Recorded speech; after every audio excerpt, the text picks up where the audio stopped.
Swali kubwa kuliko yote si utakula nini kesho, utavaa nini kesho, utaolewa na nani ama utaoa nani kesho.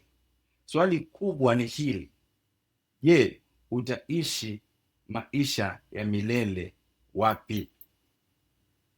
Ni wapi utakapoishi maisha ya milele? Bwana Yesu asifiwe. Swali kubwa kabisa. Kila mwanadamu anaishi duniani kwa muda, lakini roho yake imeumbwa kwa umilele. Maandiko yanatuambia katika kitabu cha Mhubiri 3:16 ya kwamba Mungu ameweka umilele mioyoni mwao. Haleluya! Ndio maana hakuna kitu chochote kinaweza kutosheleza kabisa kiu ya ndani ya mwanadamu. Hakuna kitu chochote. Bwana Yesu asifiwe. Maana ya eternity. Je, milele ni nini? Unaposikia the word eternity, maana wengi wana confuse milele na muda mrefu. Hapana, umilele si muda mrefu tu, ni hali ya kuwepo nje ya mipaka ya muda. Na ukumbuke God is eternal, hali ya kuwepo nje ya mipaka ya muda. Muda ama time imeumbwa. Kitabu cha Mwanzo kinatuambia in the beginning God created. So muda ulianza hapo, time iliumbwa wakati. So God is outside time. God is the creator of time. So umilele hauna mwanzo wala mwisho, lakini muda una mwanzo na una mwisho.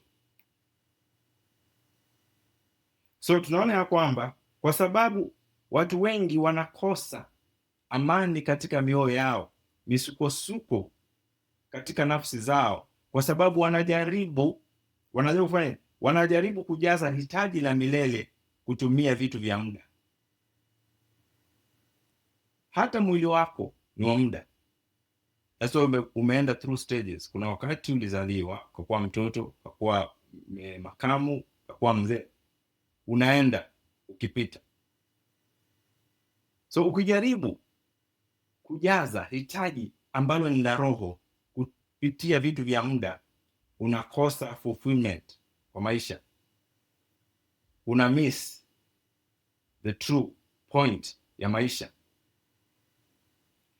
Jambo lingine ya kufahamu ni kwamba mwanadamu ni kiumbe wa milele. Tumeona katika maandiko ya kwamba maandiko yanatuambia kwamba wakati Mungu aliumba mwanadamu kutoka kwa udongo, Mungu alipuliza pumzi ya uhai katika mwanadamu. And what happened? And man became a living soul. So the soul of man inatoka kwa wakati pumzi ya Mungu ilipatana na udongo ikaform the soul. The soul hapo ndio ilitokea.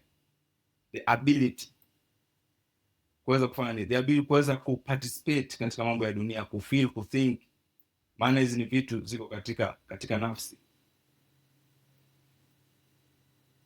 The soul.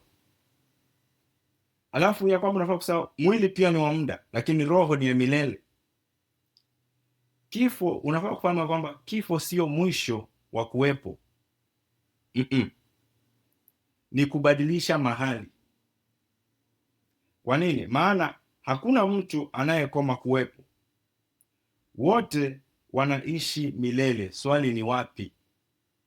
Maana kuna sehemu mbili. Kuna wale ambao wataishi kwa ushirika, wataishi kupitia uzima wa milele, that is uhai wa Mungu, kupitia katika uzima huo wa Mungu, uhai. Na kuna wenye wataishi milele, lakini wataishi katika hukumu. Bwana Yesu asifiwe. Na jambo la tatu ni hili: uzima wa milele ni nini? Uzima wa milele sio kuishi muda mrefu mbinguni tu. Yesu, maandiko yanatuambia hivi. Yesu anasema ya kwamba na uzima wa milele ndio huu, wa kujua wewe Mungu wa pekee wa kweli na Yesu Kristo uliyemtuma. Sasa uzima wa milele tunaona ya kwamba ni kumjua mtu. Kumjua nani? Kumjua Mungu na Yesu Kristo aliyemtuma. Sasa the word kumjua hapo, no, inatoka kutoka kwa neno la Kigiriki ambalo linaitwa ginosko. Ginosko hii inamaanisha inaitwa relational participation, ni uhusiano na Mungu. So uzima wa milele unaanza hapa duniani. Uhusiano wako na Mungu unaanza hapa duniani, na hauwezi kuwa na uhusiano na Mungu bila kupitia kwa Yesu Kristo. Wacha nikueleze kwa nini, maana nataka uelewe umuhimu wa damu hapa. Wakati mwanadamu aliumbwa na Mungu pale katika bustani la Edeni, uhusiano wa Mungu na mwanadamu, kabla mwanadamu hajaanguka, Adamu aliparticipate, alikuwa anaishi katika uzima huu wa Mungu, uzima wa milele. So wakati mwanadamu alianguka, the Bible inasema for all have sinned and fallen short. Falling short means mwanadamu alienda chini ya kiwango chake, alimiss the mark. Mwanadamu disconnect from the source of life, that is the life of God. So life ya mwanadamu ilianza kudepend, kukuwa independent of the life of God. So wakati Mungu aliambia mwanadamu that the day you will eat from this tree you will surely die, death ya mwanadamu ya mwili haukufanyika immediately, lakini kuna kifo ambacho kilifanya mwanadamu, that is disconnection from life, the source of life. So mwanadamu alikufa kiroho. So death, it is not a punishment. Death is a consequence ya kufanya nini? Ya misalignment. Because if man is not connected to life, then death is a natural effect. Death ina follow. So ukielewa mambo hayo unaweza kuelewa kwa nini maandiko yanatuambia Romans inaongea about the law of sin and death and the law of life in Christ Jesus. Because when man sinned, sin introduced a new law, something new into man's system. That is the law of death. And remember one thing, child of God, law cannot be changed. A law cannot be changed. The only thing that can be done, it is to introduce a new law. So when Paul talks about the law of the spirit of life, it is a new law that has been introduced. So when Christ died, Christ conquered death. And when you receive Christ, what happens is you receive the life of God. So because you have the life of God in you, that life of God, no longer eternal life. Now you have uzima wa milele. So as a believer, death does not scare you. Because you know you are in your relationship with God imeanza duniani. So hata wakati hauko hapa physically, unaendelea. Uko. Bwana Yesu asifiwe. So uzima wa milele ni kumjua Mungu. So Yesu anasema ya kwamba I have come that they may have life. Alikuja kurejeshea mwanadamu kile ambacho mwanadamu alipoteza, ambayo ni uzima wa Mungu. Uzima wa milele unaanza sasa, sio baada ya kufa. Ni uhusiano, sio tu mahali. Ni maisha ya Mungu ndani ya mwanadamu. Sasa kama uzima wa milele unaanza sasa, ina maana pia hukumu inaanza sasa. Maandiko yanatuambia kwamba that for those who are in Christ Jesus, there is now no condemnation. Na wale wanaomkataa Yesu pia maandiko yanatuonyesha kwamba hukumu imeanza, judgment imeanza, because wamekataa the light, wamekataa kumkubali Yesu. So hukumu inaongea kuhusu exposure. Once you're exposed to the eternal truth, what happens? You see who you really are.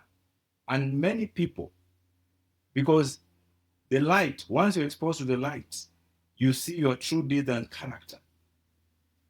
Watu wengi prefer kujificha because matendo yao ni maovu. Na hiyo kujificha nini inaleta kukataa light? Their conscience inahukumika. Na badala wakubali, wapokee msamaha, waokolewe, wanaamua kujificha, maana wamependa matendo yao ya giza. So hata siku ya hukumu hautakuwa tunaambiwa ulifanya. It is exposure to who God is. You be exposed eternal fire. Once you're exposed to the eternal truth, you already know where you're heading.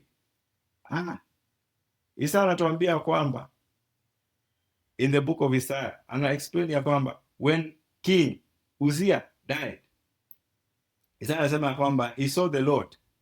Na ukisoma andiko nayo kwamba Isaya kuna mahali anaongea kuhusu venye yeye ni mwenye dhambi, venye yako Mungu akamtakasa. Sasa jambo la maana la kufahamu ni kwamba once you're exposed to who God is, because the way wanasema ya kwamba righteousness and justice surround his throne. So once you're exposed to eternal truth, repentance, either utarepent ama utarepel ama utakuwa na roho ngumu, because that's when you really get to know who you really are. Kumbuka moto, kazi ya moto si kuharibu tu. Kazi ya moto, fire, it is also to expose what something is made of.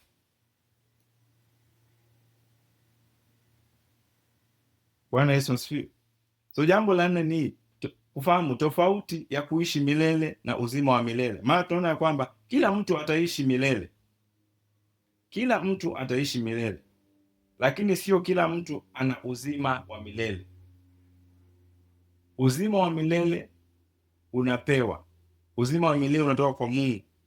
Na uzima wa milele unakuja kumpokea Yesu Kristo kama Bwana na mkombozi wa maisha yako. Bwana Yesu asifiwe. Kuishi milele ni kuwepo bila mwisho. Hiyo ni kuishi milele, kuwepo bila mwisho.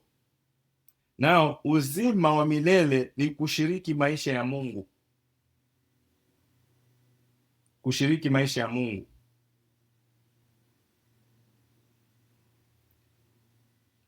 Bwana Yesu asifiwe. Ndio maana Biblia inasema ya kwamba wengine watafufuliwa kwa uzima wa milele na wengine kwa aibu ya fedhaha ya milele. Kitabu cha Danieli 12:2. Bwana Yesu asifiwe. Sasa namba 5, tatizo la mwanadamu kutenganishwa na Mungu. Dhambi haikuwa tu kuvunja sheria. Bali ilikuwa kukata muunganiko wa uzima wa Mungu. So wakati mwanadamu alianguka, muunganiko, the connection, uhusiano wa mwanadamu, the source of life, mwanadamu alipoteza, huo muunganiko ulikatika, the channel. So Adamu alipokosa hakufa mwili mara moja, lakini alikufa rohoni. Bwana Yesu asifiwe. Sasa jambo lingine nafaa kufahamu ni kwamba ni hivi. Wakati mwanadamu alikufa rohoni. Sasa ili kurejesha tena uhusiano wa mwanadamu na Mungu, damu ilihitajika kumwaika. Maana bila damu hakukuwa na msamaha wa dhambi. Kwa nini damu? Damu ndiyo imebeba uhai. Every time unaona blood, it is life in motion. Blood is life in transit.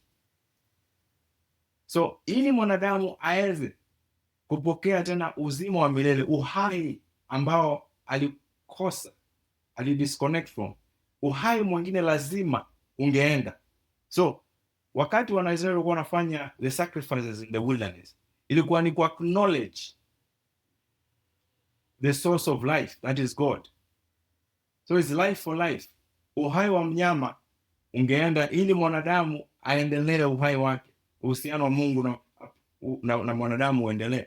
So the blood of Jesus, ambayo ni damu ambayo ilikuwa imebeba uhai wa Mungu, that blood ndio ili restore uhusiano wa Mungu, uzima wa milele kwa mwanadamu, kwa wale ambao wamempokea Yesu.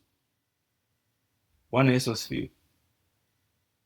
Na jambo lingine kufahamu ni kwamba ni lakini alikufa rohoni. Tangu hapo mwanadamu anaishi lakini hana uzima wa Mungu ndani yake.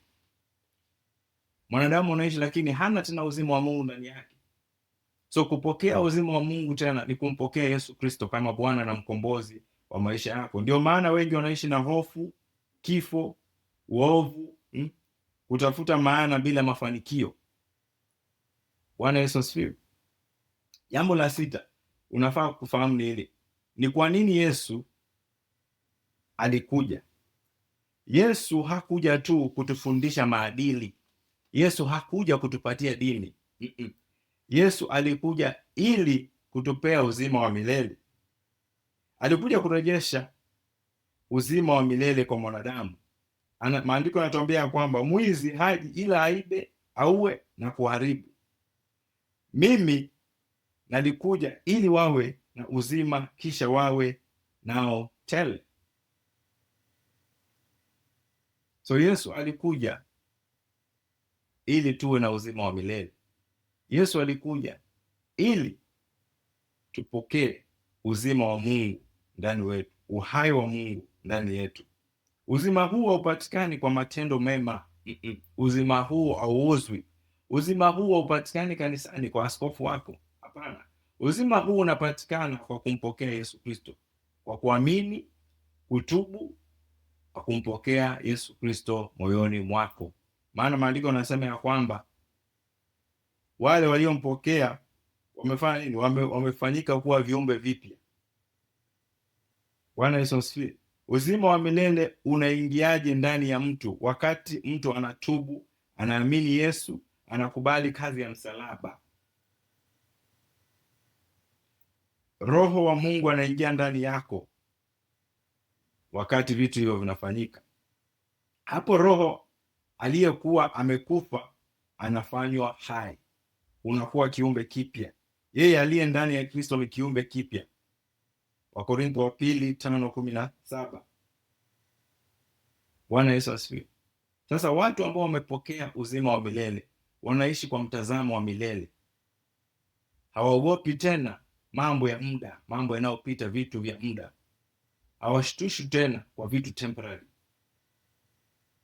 Ni watu ambao wamejua kuona vitu kwa mtazamo wa milele. Bwana Yesu asifiwe. Jambo lingine ni hili ya kwamba hukumu mbingu na jehanamu. Biblia haifundishi kutokuweko kwa roho. No. Biblia inafundisha hatima mbili za milele. Kuna hatima mbili za milele. Ya kwanza ni ushirika wa milele na Mungu. Ya pili ni kutengwa milele na Mungu. So jehanamu sio moto.